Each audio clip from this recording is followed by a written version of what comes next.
and the Bulldogs. The Padres play here on San Diego's #1 sports station, 97.3 The Fan. And the Padres in front. An Odyssey sports station.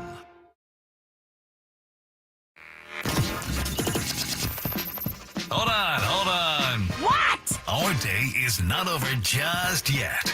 Woohoo! USA! We have an action-packed hour for you 6 p.m. drivers. Would I rather be feared or loved? Easy, both. I want people to be afraid of how much they love me. Matt Skraby wraps up a full day of live and local sports talk. And that is the whole problem with aliens. You just can't trust them. Occasionally you meet a nice one, but usually they turn out to be some kind of big lizard. The Skraby Show starts now on 97.3 The Fan.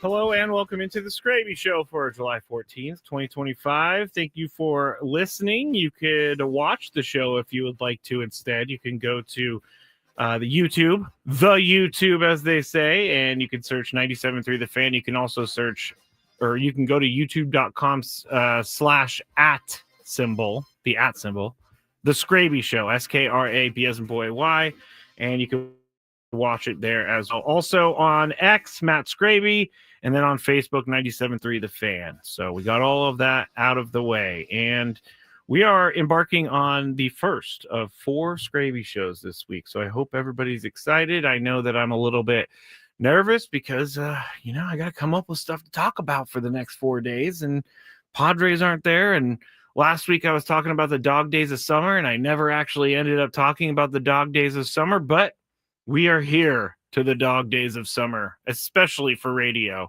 And the reason is because there's just really no sports topics right now. I mean, there are some sports topics, but there's not like a lot of sports happening right now. You have the home run derby, obviously. Once you get to Wednesday, you got nothing. And Thursday, you got nothing until baseball is back on Friday, with the Padres starting out in Washington against the Nationals. And as Chris highlighted earlier in the show, they're going to start with 3 against the Nationals, 3 against the Marlins. So that's 6 games against losing teams. And we've talked about it. We've said the number a million times, but they are incredible against teams under 500. I shouldn't say losing teams, but teams under 500. So hopefully they can start off really well out of the break, and they can take advantage of those first 6 games. Then they go to St. Louis and they play the Cardinals for 4. So Cardinals aren't a pushover team by any stretch of the imagination. And that's where the Padres are going to end their first road trip after the All-Star break. If you want to find a place, actually, I forgot to mention this. If you forgot to find a place, or if you don't know where the place is to watch with other Skrabinators, you can go again to youtube.com / @ the Skraby Show. That is my YouTube channel. Subscribe while you're there, please. I hate when people do that to me, so I just did it to you.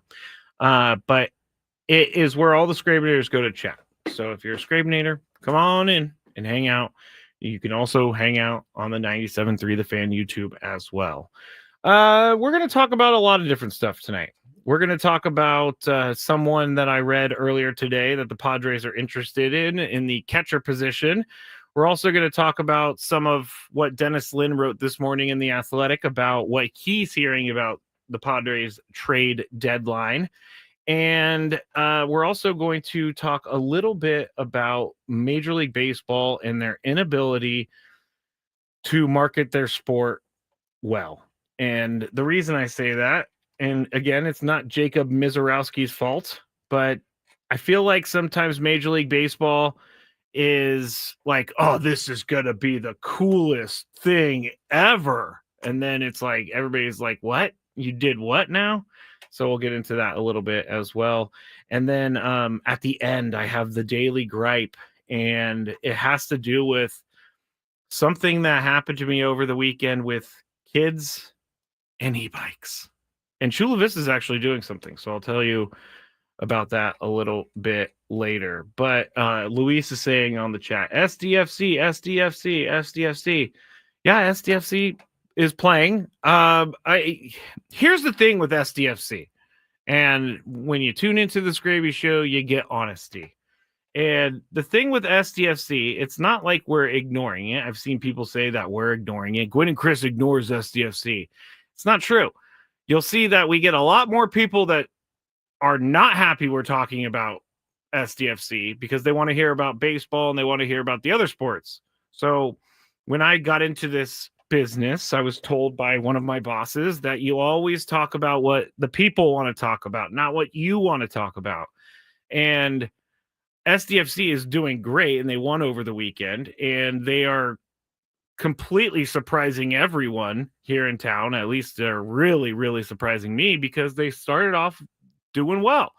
And I thought they're an expansion team. They're an expansion team, and they're just going to fall off at the end. Well, they haven't fallen off at all. And I think that SDFC, as they get closer to the playoffs, here's another problem I think is going on with the MLS. There's just it's too long of a season, and the games are so spread out that there's not many talking points to get to every single day on SDFC. Again, not saying that I don't like SDFC. I've been to a couple games, really big fan of what SDFC is doing, and I think the games are really fun. So it has nothing to do with whether or not I like SDFC, but there's not much demand for MLS talk right now, especially with the All-Star break. So if you want more SDFC talk, then more and more people are going to have to request it. That's just the truth. And so for every one person that requests SDFC, we have 3 people telling us that they want to hear baseball. So I know that's not a great answer. I know that's maybe just it's a throwaway answer, but it's not really a throwaway answer to me, at least, because I do talk to a lot of people about things and what they want to hear about. I think that my best quality is talking to people about topics and figuring out what people want to hear. And as we get closer to the playoffs, I do think that SDFC will become a bigger topic. And that goes for a lot of sports. And we don't pay attention that much. I mean, we pay attention to Aztecs basketball, but we don't start talking about it a lot until tournament time comes around. We update you here and there, but Aztecs basketball is in higher demand, I think. I don't know why I'm still going on this higher demand thing. I feel like I'm just being mean to the MLS and to SDFC, but I'm not. I'm just trying to be honest. And again, this is what we do, or at least what I do on the station, is be honest with all of you. But you know what? Luis challenged me. I'm going to try to come up with an SDFC segment this week for everybody. So there you go. We'll get a Skraby Show SDFC segment by the end of the week. I will give you that. But we will get into the Padres right now. And if you are a home run derby enthusiast, O'Neill Cruz and Junior Caminero are tied at the top, 21 homers apiece. O'Neill Cruz hit one over 500 feet as well. So he's in the lead for the longest home run so far of the event. And Byron Buxton is batting now. So I like on the home run derby, if you see highlights or if you're watching or you're going to watch later, the home run derby is doing this thing, and they did it the last couple years, but I wrote an article for 97.3thefan.sd.com years and years and years ago, and it's not there anymore. I went and looked for it today so I could bring it up, but it was about how golf has the best TV presentation of any sport. And the reason is golf has a really tiny ball, a really tiny white ball that you can't see most of the time on TV. And golf put in that whole shot tracer thing, which I think has changed the game for golf TV coverage. And when you could see where the ball is going and you're sitting at home and you could see, oh, well, he went right or he went left, it makes you more invested in the broadcast because you are now seeing where the ball is. You want to know where it lands. You want to know like how much it's going to roll out. And now they even have the technology. I think CBS has this technology, but when they hit it off the tee, it'll go to a blimp view and it will trace the ball, but it will also tell you if it's going to hit the fairway or not, which I think is kind of crazy that you could tell that, but obviously computers are much smarter than I am. And I definitely think that golf has other sports to using that sort of technology, and the home run derby is doing that because each ball that is hit is traced with a line, so you know where it's going, and it's also if the line turns red, you know it was a home run. If it stays yellow, then you know it wasn't a home run. And I think that's great because it's really making watching easier, the home run derby, because you can tell, and they give you the launch angle, they give you the exit velocity right on the screen. So if you're kind of like a Statcast nerd like me or a MLB The Show nerd like me, it really does feel like the actual home run derby in the game, which I know is just a game, but still, it's making the watch of the home run derby a lot better, knowing where the ball is going, knowing that when it turns red, it's a home run. And they're doing a really good job with the TV coverage. They have an interesting camera angle for the tracer, but it's working for me. And then they have a high view of the field itself, so you see the tracer on the field, you see where it's going to land. And yeah, if you haven't seen this, you need to check it out. It's good stuff. I think that it makes me want to watch the entire thing. I was trying to think of how I wanted to say that because I'm not someone who would watch the entire home run derby in one sitting. I might pop in and out of the home run derby, but now that you can see everything, I'm definitely looking to watch it more because there's something to watch at all times. And also when the ball goes out of the park, it'll pop up with how far that ball went. So I think they're doing a really good job with this right now.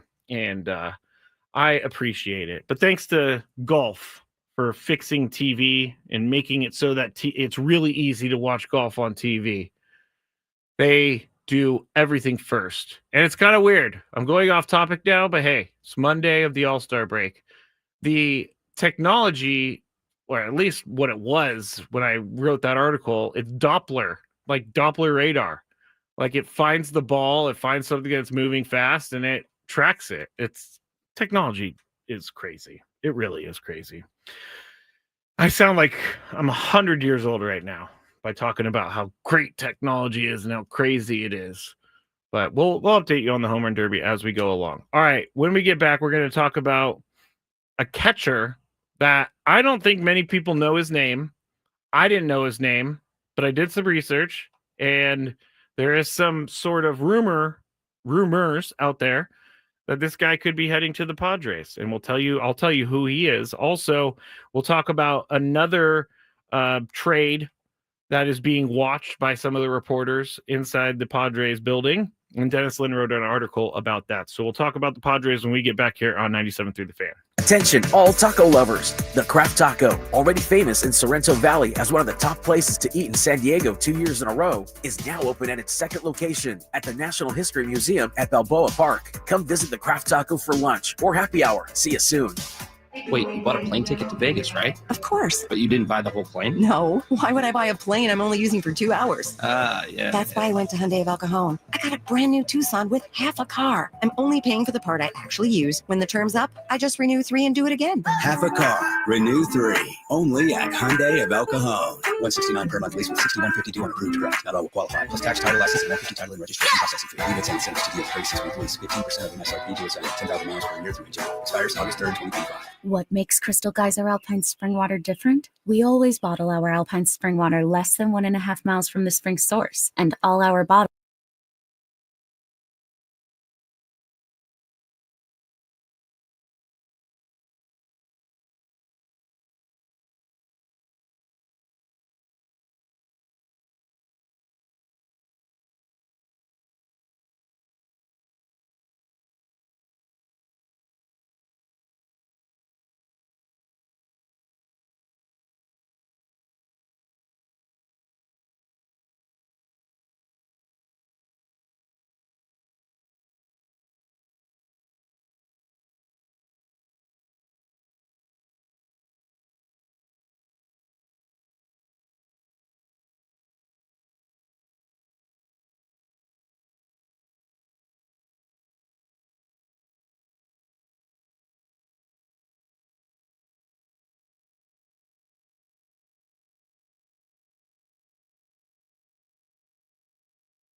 That first segment went incredibly fast here on 97.3 The Fan. Matt Skraby, The Skraby Show. Thank you for listening. I got a text in the break. Why are you so mean to the SDFC fans? I'm not. I promise. The SDFC segment is coming end of the week. By the end of the week. By the end of the week, I should say. All right. Let's get into this Padres news before I start getting distracted and talking about TV technology again. But the Padres are, you know, I've taken a step back from my thoughts on the catcher position, and for a long time it was, hey, this is what we thought was going to happen. This is exactly what we thought was the deal this year. There was going to be two good defensive catchers that probably aren't going to hit a lot. Well, as the season is going along and some of the other guys in the lineup are struggling, like Fernando struggled for a while there, Jackson Merrill has been struggling, you know, the bottom of the lineup has not been a dangerous place for the Padres. And so they're trying to change that a little bit. And there's not really a catcher, I think, out there that the Padres can acquire that's going to immediately change everything. But there are guys, and I think AJ Preller, I should say, is really good at finding some of these guys. And AJ Preller is good at finding possibly the cheaper options on the trade market and seeing what happens. And I'm good with that. I mean, in the free agent market, he brought in Nick Pivetta and Gavin Sheets, so I'm good with that, obviously. But here is what Dennis Lin reported today. The Padres have interest in White Sox catcher Corey Lee, who has spent much of this season either on the IL or at AAA Charlotte. And here's what he did last year in his first 85 plate appearances. He hit .309 with a 8-something OPS. But unfortunately, he did not finish well, and this is on the White Sox, so no one really did that last year. No one really had a good year on the White Sox last year, so I can't really take his numbers and be like, hey, this is the guy that he is. But this year, he got off to a pretty rough start because he had a left ankle sprain in April, which resulted in 6 weeks on the IL. So he just came back as of late. He's been in AAA, and if the Padres see that he can give them a 220 hitter as a catcher, then, hey, I am all for it. Like right now, the catcher position is not good. And if you can get, 220 is low, but it definitely is better than what they got right now. But if you can get a guy who's hitting 230, 240, that's so much better than hitting below 200 or having an automatic out at the end of the lineup. And Corey Lee is someone that I wasn't familiar with, but the more I got familiar with him by doing some research, it looks like that this is a guy who possibly could be someone that the Padres could bring in for relatively cheap and see what happens. And when you bring in someone for relatively cheap, you can afford to see what happens. And I wouldn't hate it if they went in a direction, not with this guy himself, but if they went in a direction where they make a trade and you're like, who? And I wouldn't be surprised and I wouldn't be angry at it, because right now you got to try something. And there are, options internally like Luis Campusano, but as we talked about earlier, Luis Campusano has had a tough year at the big league level. He still does not have a hit this year, and I think 21 or 22 at bats. But with Luis Campusano, he's been in the system for a really long time.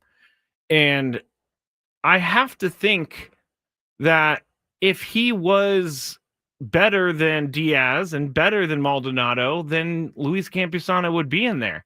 That's what my default kind of is. And it, like, when I take a step back and look at why, if they're having such a hard time finding a catcher that can hit or at least contribute, why would Luis Campusano just be wasting away in AAA? And so those are the questions I ask myself, and I can't answer that. But every time they bring him up, this year he hasn't gotten a hit, and I can't blame him for that because he's been pulled up and down so many times this year. And it's really tough as a major league hitter to be in AAA, get called up, have 3 at-bats against one of the best pitchers in the National League in Christopher Sanchez. So it's either the Sean Murphy rumors have died a little bit since Friday, but I the more I thought about it over the weekend, I really think that Sean Murphy would be a great addition to this team. I just don't think they're going to pay the $15 million a year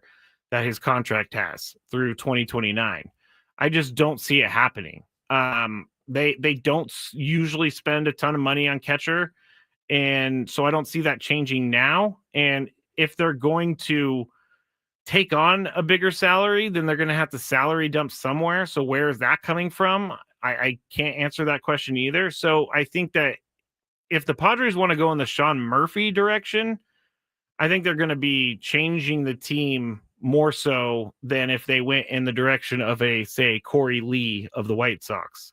Again, not a name that jumps out at you, not a name that screams championship, but if he could get in there and help you just a little bit, then I think that's worth it. I think that it's one of those positions where you are going to try and search for a guy who can hit 220, 230. There's not many catchers in this league that can hit 300 consistently. Like Cal Raleigh does not come around every single day. A switch hitting power catcher that has hit 38 home runs this year before the All-Star break. That's just not something that I think the Padres are even thinking about until they maybe get Ethan Salas ready to go. I don't think they're thinking about that at all. But the $15 million, as Dominic says on the chat, no way they're paying $15 million for a catcher. So that there's just one name that Dennis Lynn reported earlier today. So possibly that could be a name that we see again in the future. The other name is going to be Jarren Duran. Now, this has been in the rumor mill for weeks now. I remember talking about it when filling in for Braden, the Braden Soprenet show last month. And the news came out right after, I believe, Gavin Sheets ran into the wall on that Sunday. And so it was like, wow, okay, this guy's available. Go out and get him. But everybody thought that was also going to come near the trade deadline because teams are still trying to figure out where they are. But Dennis Lynn reports this morning, quote, around Petco Park with the first day of the 2-day MLB draft winding down, there was a feeling Preller would not wait until the final hours before the July 31st trade deadline to act. Indeed, additions could be coming well before then. According to team and league sources, the Padres, and this is a quote, remain enamored of Jarren Duran, who might still be viewed as a contributor to the Padres, or might still be viewed as one of the guys that people are going to try to trade for because Boston has such a good team right now and they have good outfield right now, so they can afford to part with him a little bit. But Dennis Lynn also writes, when they return to Petco Park, the Padres, on July 28th, the roster could look a bit different.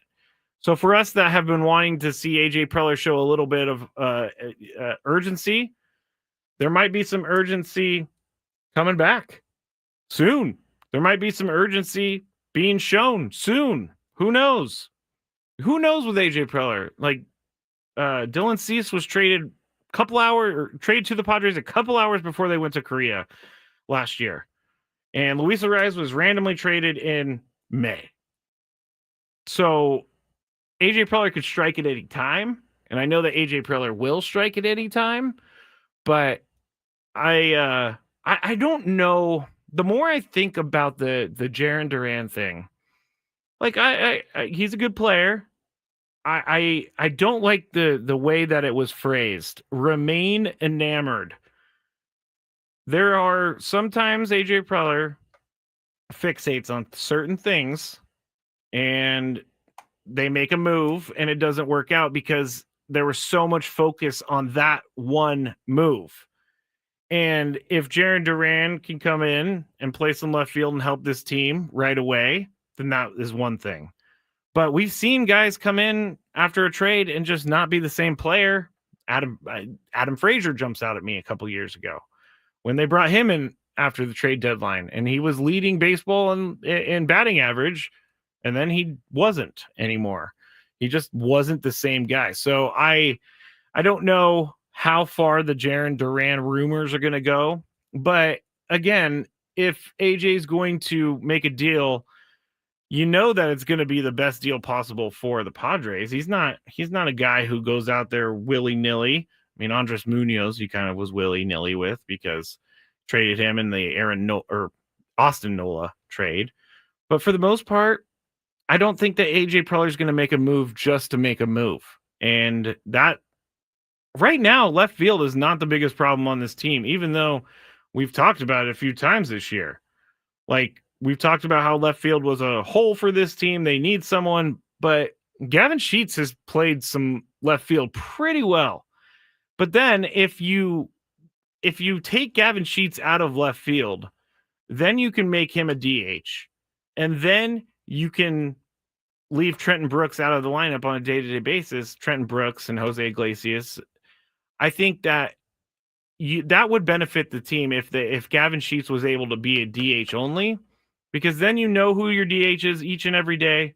And now that he's proving he can hit left-handed pitching, Gavin Sheets, I think that he is the perfect candidate for DH on this team. And then you slide the lineup down a little bit, and you don't have to waste a spot with someone like Trenton Brooks or one of the, other guys that come up and join the team. Like, I still think that Trenton Brooks could be a good player, but they need results now, and he's not giving them results now. And this is, as they say it's a results-based business. And if you're not contributing, if you're not performing, they're not going to have you in the lineup anymore. But left field is not the problem anymore. So Jarren Duran, and again, remains enamored is the phrase there that I'm not a fan of. I'm not a fan of the enamored word, because when you fixate, I don't like the fixation of things.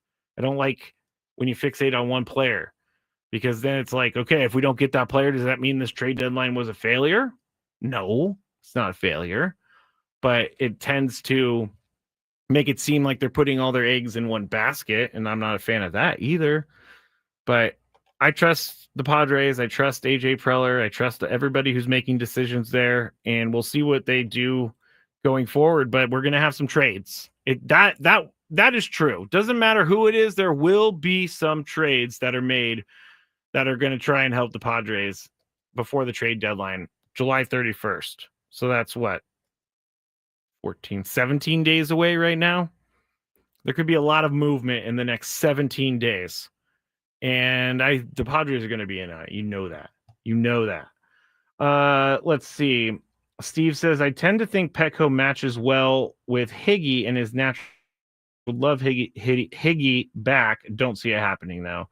Yeah, I agree with that. I don't see Higgy coming back here. I don't. He just makes too much money.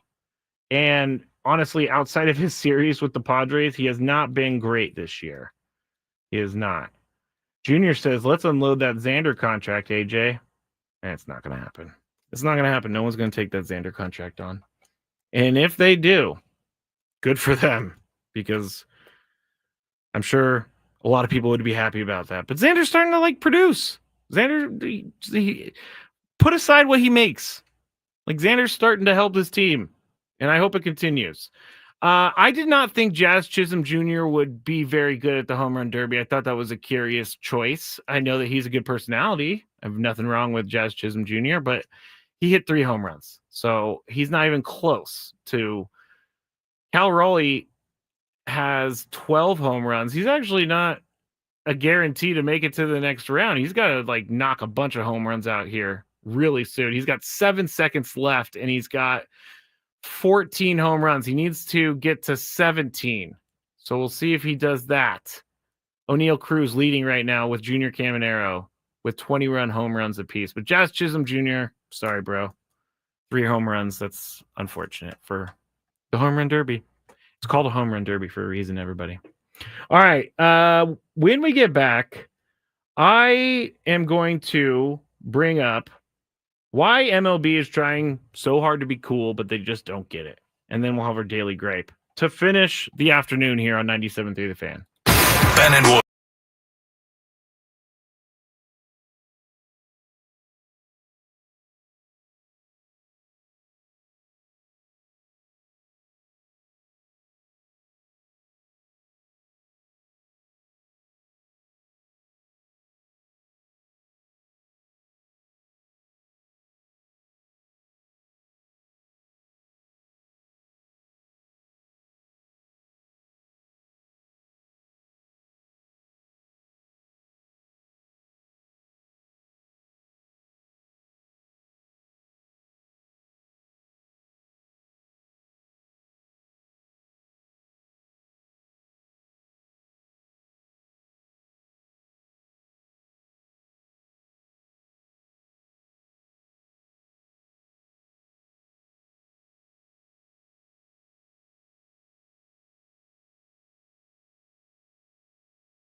favor Cal Raleigh to win, as the Big Dumper leads Major League Baseball with 38 home runs, but I'll take James Wood to take home the hardware tonight. I'm Zach Gelb.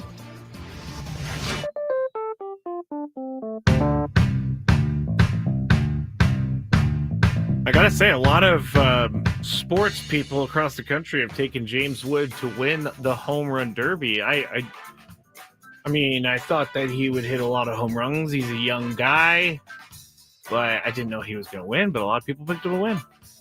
Right now, Matt Olson is up. Cal Raleigh ended up making it to 17 home runs, so that's pretty cool. He had his brother catch and his I think either dad.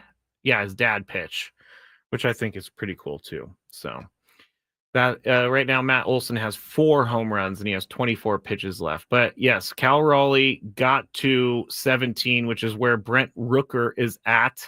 James Wood is not even going to move on to the next round, it looks like. Yeah, it's not going to move on to the next round. So that's immediately over. All right. MLB, I think, is trying way too hard. And it's trying way too hard to be cool. They're not really doing things because they think it's going to help. That's not true. They do think it's going to help. I don't think it helps as much as they think it's going to help. And what I'm talking about is Jacob Mizorowski, Brewers pitcher, made 5 starts this year. Been very good in his 5 starts. Not going to say that he's not a great player or anything like that. But I don't think that 5 starts warrants an all-star selection. And there was a ton of backlash, even from players, about this. And Trey Turner was one of the biggest contributors to the backlash, which I think that he should be, because he had 2 guys on his team, Ranger Suarez and Christopher Sanchez, that were worthy of an all-star appearance. And Kyle Schwarber said, "It's unfortunate. I wish my teammates were there. We know what we have. I think we're grateful for what we have." That was a very good way of putting it. But then you have Trey Turner saying, "What a joke. That's bleeping terrible. I mean, that's terrible, dude." JT Realmuto said, "That's just how MLB does it now. Nothing against the Mizorowski kid, but those 2, Sanchez and Suarez, are deserving of being on the team in the first place. There's no doubt." Nick Castellanos, everybody duck. Nick Castellanos said it's turning into the Savannah Bananas, which I don't know that guys, I know that guys like being selected as an all-star, but I don't know that guys like playing in the game just because it's become kind of a sideshow and there's not much meaning behind the selections anymore. It's kind of like it's not quite to the Pro Bowl level just yet, because the Pro Bowl is now doing skills challenges, which they just need to get rid of it altogether. But you're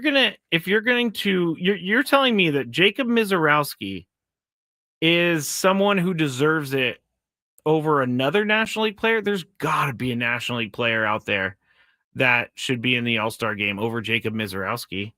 I know that you're looking for a pitcher so that you can, that you can use another arm, but I think that MLB is missing the mark big time with this.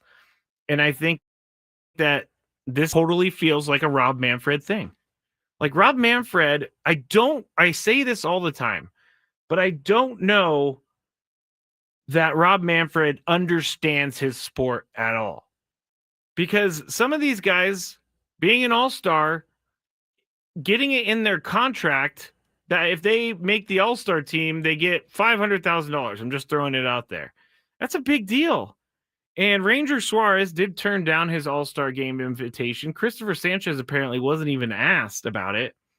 And Steve says, in fairness to MLB, appears to be an available bodies situation. A host of pitchers declined or were not available. I understand that. If they did do that, if they called every single pitcher out there and every single pitcher in the National League said no, but there's got to be a pitcher that is able to make the All-Star game because they deserve it and not because people are excited to see them. Am I excited Mizraowski? Sure. Is it going to change my life? No. Is it going to make me feel like the All-Star Game's a joke that they gave a spot to a guy who's only played in 5 Major League games in his life? Yes. And that's what the players are saying. Nick Castellanos said, it's becoming the Savannah Bananas. And I'm not going to quite go that far because last time I talked about the Savannah Bananas, I got in trouble because people were mad at me. But I think it cheapens the meaning of being an all-star if you're going to do this. Like I said it earlier on Gwen and Chris, if you want to do something like this where you get a player who doesn't qualify for certain season awards and all that, and you want them in the all-star game, I mean, even if you want to have a player in there that's played less than like 5% of the games, then why not? And they're a rookie. Why not just have an up-and-comer selection? And so Mizraowski could be the up-and-comer selection. I don't think that's a bad thing whatsoever. In that capacity, I think it makes sense. But in the capacity of, hey, Jacob Mizraowski is now an all-star, like that doesn't make sense to me. I do like the all-star game. I watched the all-star game. But if they're going to start putting guys on the roster because they're good for social media or they're good for marketing purposes, Jacob Mizraowski, number one, is not going to move the needle. I don't think that people are now tuning in to see Jacob Mizraowski. Are they going to tune in to see Paul Skeens? I think so, because Paul Skeens has been doing a lot more in the short amount of time that he's been at the major league level. Last year, it was a big deal that he was the starting pitcher at the All-Star game. Did I make a big deal about it? Yes, I did, because Jackson Merrill was right in the middle of trying to win that Rookie of the Year. But do I think, looking back, that it was the right move? I still don't think that he should have started that game. All-Star, sure. But because he had the numbers and he had more starts. I think he had 11 starts by the time he got to the All-Star game. So that's a good chunk of time. But I hate that they're cheapening the All-Star game. And I hate that they're kind of telling us that when players are declining to join or to play in the All-Star game, that kind of tells you how they're feeling. So why should I watch an All-Star game that the players don't even want to be in? I think that the all-star festivities in all sports are, for some reason, they're just not holding the same amount of weight that they did way back when. And I think it's probably because they have such a good, I think back in the day, it meant something. And now there's just so many different avenues you can go for entertainment. You could just pull up your phone and forget all about the All-Star game. But again, I think that Major League Baseball is trying to be so cool, but they make the weirdest decisions. They do. Like when Rob Manfred said that the World Series trophy was a hunk of metal. I know that wasn't a decision, but it was a comment. And people were not happy with that because they give their entire lives to winning that hunk of metal. But Major League Baseball is trying to emulate other popular sports, but they're just not good at it because they make mistakes, I think, like this. Again, it's not about Jacob Mizraowski himself. Like, and he said, people are mad about the situation, not mad at me. But there's a part of me that says I would decline an all-star invitation after 5 starts of my big league career. And you could say you're crazy for saying that because you wouldn't do that. But I think I would be more worried about all the chatter about me than anything else. And I probably shouldn't be worried about what people think of me. But there's got to be guys that see Jacob Mizraowski be like, can you believe that he made the All-Star game? I have to think that those are small conversations between players that we'll never hear about, but they're there. And it's just an all-star game. But again, it's cheapening it for me just a little bit. All right, let's move on to some of the random stories I wanted to get to. This is an interesting story, and I'm going to be very careful with it because John Elway has been cleared of all wrongdoing in the accident of his former agent falling off of a golf cart that was driven by John Elway and hitting his head and passing away. Now, the Riverside County Sheriff's Office, because this did happen, I believe, in Palm Desert or in Indio, one of those places, it is going to be documented as an accidental death. The Riverside County Sheriff told Denver TV station 9 News, quote, "It's over. We've talked to everyone involved and we found nothing new. There is nothing criminal. It was what we've been saying all along, that this was a tragic accident. But they said it can be reopened for re-examination if new evidence comes to life." Now, Jeff Spurbeck was the former agent to John Elway, and he died after he fell from a golf cart. Oh, it was La Quinta, and hit his head on April 26th. The county sheriff department previously told ESPN that Spurbeck had been standing on the back of the golf cart before he fell, and blunt force trauma was the reason that he passed away. Now, Elway said after the death, "I'm absolutely devastated and heartbroken by the passing of my close friend, business partner, and agent, Jeff Spurbeck. There are no words to truly express my profound sadness I feel with the sudden loss of someone who has meant so much to me." The reason I'm bringing this up, because I don't know how to say this. Like, the reason I'm bringing this up is because John Elway, there are a lot of people that have said about this incident that John Elway was drinking. And so he was driving the golf cart after he had been drinking. And I can't say for sure, but there's just a lot of stories out there with John Elway being too intoxicated in public. And I'm not saying that this was the case here, because I don't know. But I am finding it a little strange that there is no wrongdoing, even if he was drinking. Like, there doesn't seem to be any mention of him having a blood alcohol level. And I'm not trying to send John Elway to prison, but I don't fully believe that it was just a quote unquote accidental death. I mean, was it premeditated? Absolutely not. Obviously, it was something that happened. But John Elway was having his business partner stand on the back of a golf cart and driving it. I think there's a little bit more responsibility there than just it was an accidental death. Let's go the other way, and we're gonna not hold you liable for it. Again, I don't want John Elway to go to prison. I'm not trying to say that he was drunk and this is a travesty. I just think that sometimes people get a little bit different treatment. And so that is what is perking my antennas, as Tony would say. That John Elway, I mean, there was a lot of news out about it right after it happened, about how he was drinking when he was at a concert, he was coming back from something. And you can still be held liable for something that happens on a golf cart. And this is coming from a guy who hasn't drank in over 8 years and did some pretty dumb things while he was a drinker. And so I understand that you make mistakes, and I understand that John Elway probably feels incredibly terrible about this whole situation. But really, I guess the moral of the story is just be safe and don't do things like this, because bad things can happen to all of us at any moment. And I have been on the back of a golf cart, and this was during an actual golf round. So it wasn't like it was at night or something. But I was riding on the back of a golf cart because it was a long walk to the next hole. We hit a bump and I fell off and I hurt my ankle pretty bad. And that was just me falling off and not hitting my head or anything like that. But be careful. Be careful. All right. What's annoying Skraby today? Let's find out. It's time for the Daily Gripe.